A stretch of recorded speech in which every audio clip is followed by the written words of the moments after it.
I'd like to thank you up front because over the years I've found out that several projects that have struck a chord with me while growing up have one thing in common, and that's your involvement in them. Okay. So thank you. All right. You're part of my upbringing. It's my pleasure. I did it all for you. Thank you very much.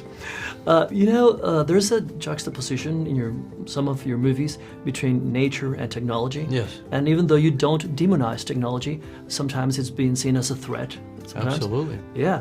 And I can't help but to see a parallel between this and the very making of Avatar, because you have these very strong human aspects like performances and strong subjects, and you have this incredible amount of technology to make it that spectacular. Exactly. And if it's not kept in check, the technology can hog the attention.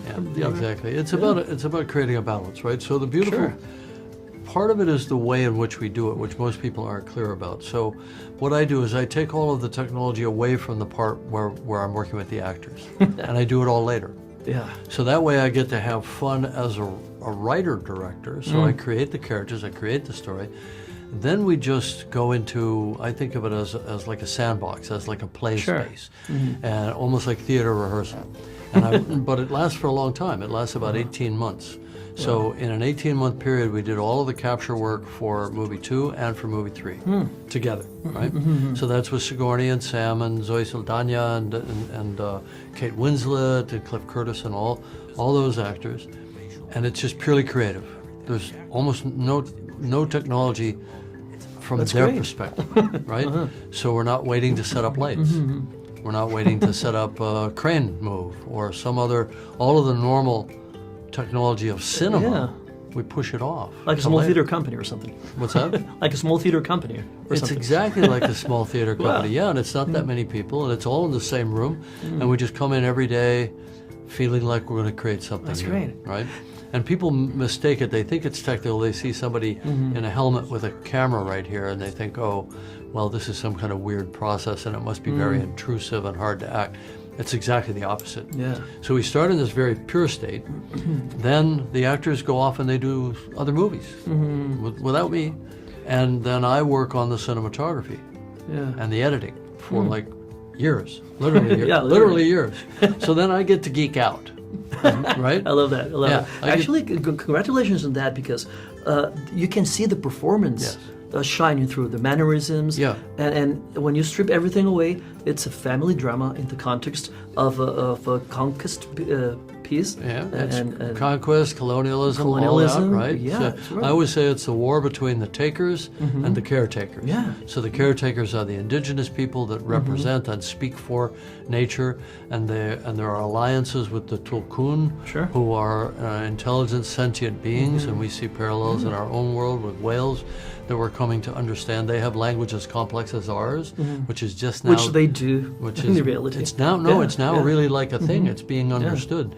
They're starting to decode the speech of like sperm whales and so on. And they find out that it's incredibly... And they have names for each one of the... Incredibly complicated, and dolphins the same way. That's great. So, so it's the takers and the caretakers at war. It's the great dynamic equipoise of our world right now. Some parts of the film were tough to watch for me because of the whaling thing, and I kept thinking about the massacre of the buffaloes in the Great Plains and everything. Oh, sure. And the question. But you're supposed to think about that. Yeah, I know. Right? Yeah, you did an amazing job doing that.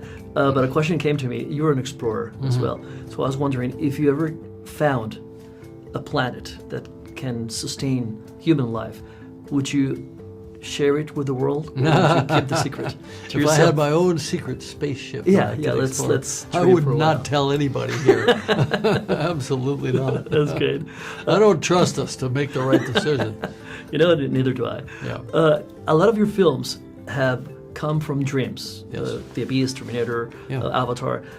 I so want to use like a squid device from Strange Days on you to see what other stories do you have in store. I wish I could record my dreams. It would simplify the whole process. Have you thought about exploring lucid dreams or some ways? I'm not good. I've never trained myself in lucid dreaming. I can't program my dreams in advance. And in fact, I like the fact that it's a little bit of a random channel flip. You know what I mean? I'm just, Yeah. I'm just, selecting. I'm not even selecting. It just selects me. It's just always coming at me. Sometimes they're beautiful. Sometimes they're horrifying. Sometimes they're thought-provoking. Sometimes they're funny. Sometimes I get up and write them down. Wow. Yeah. And it's great to keep surprises in life. Exactly. Sometimes you see like a young, innovative, bright filmmaker that does everything great with a shoestring budget, and then you see the sequel when the studios come and give him or her a bigger budget, and something gets lost. It's lost. You never lost it, and you have humongous amount of budget with that. How do you keep this spark alive? I think there are a lot of forces at work where they try to harness that creativity and control it, and you really just need to let filmmakers find their way and maybe make some mistakes, and you have to invest in the person over time. You can't just expect them to deliver every single time. And this is an art form for the studio executives, to nurture talent and cultivate it and create long-term relationships. And some are good at it and some aren't, And I managed to have a good ally in my first producer, Gail Hurd. We made 3 films together, working together, and she helped, I think, keep the studio at bay a little bit so that we could do what we came there to do, which helped. And then I got to the point where I was famous enough or could get a big enough budget that people didn't mess with me anymore. Were there any small budget solutions in Avatar? Any at all? Like, just tape this to the wall. We do it whenever we can. I mean, look, I don't believe in not shooting something just because we could do it in CG. Sure. It's just that when all of your characters are 10 feet tall and blue, and all of your plants and your environments and everything are all CG, there aren't a lot of cheap solutions. No. I know. But if you can shoot an insert, we shoot an insert. Now, and I defy people to tell the difference between the ones that are actually inserts and the ones that are photographic inserts versus CG inserts. It's a nice challenge. Yeah. Now, having that many hats in the production, because you write, you produce, you edit, you direct. Yeah. When you're doing something, does the other parts of your personality come into play? Like you're writing and the producer goes like, this is going to be expensive. Or the director, how are you going to shoot that? I don't let that guy in the room when I'm writing. Well, I think that what you learn is those things that people are afraid of become the things that are the best in the movie. Like, that's going to be expensive. Well, why is it going to be expensive? Because it's going to be really cool and we're going to do it. And we might regret it, but at the end we'll love the result, I mean, Avatar is based on that principle, right? We didn't do what was easy. We created a whole new form of cinema, creating CG characters. I think of it as CG makeup. We created, because I founded a company called Digital Domain with a guy who was the best makeup and prosthetics makeup guy in the business, Stan Winston, and he wanted to do CG characters, and we just said, fine, that's what we're going to do. And then Avatar kind of came out of that, right? So the trick is to not be afraid of something just because it's difficult. Chances are it may be something nobody's ever done before, and then you show people something they've never seen before. Wow.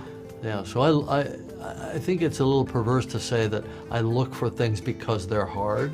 I don't. I look for things that are new and fresh, and sometimes that means that they're difficult. I'm going to take that to myself. Yeah. Thank you very much for your time. Good talking to you.